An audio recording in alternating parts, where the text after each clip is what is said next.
Bismillahirrahmanirrahim.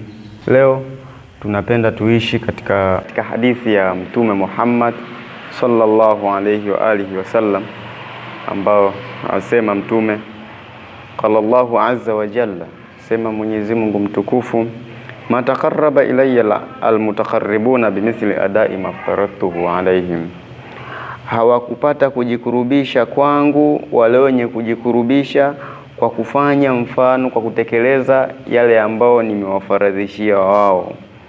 Wala yazalu al-abdu, na hatoacha mtu, yataqarrabu ilayya bin nawafil, akijikurubisha kwangu kwa kufanya ibada za sunna, hata uhibbahu, mpaka itafikia pahala nitampenda. Yani atakuwa akijikaribisha sana kwa kufanya vitu vya ziada, na sunna ni vitu vya ziada ambavyo viko nje na nini na ada ambao mtu huifanya.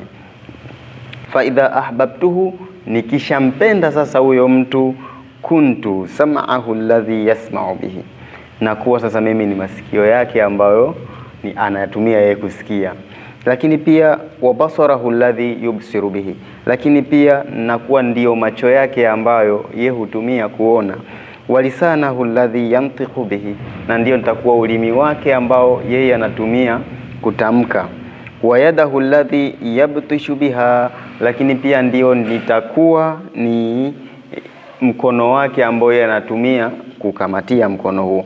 Wa rijlahu allati yamshi biha, lakini pia nitakuwa ni mguu wake ambao yeye anatumia kutembea.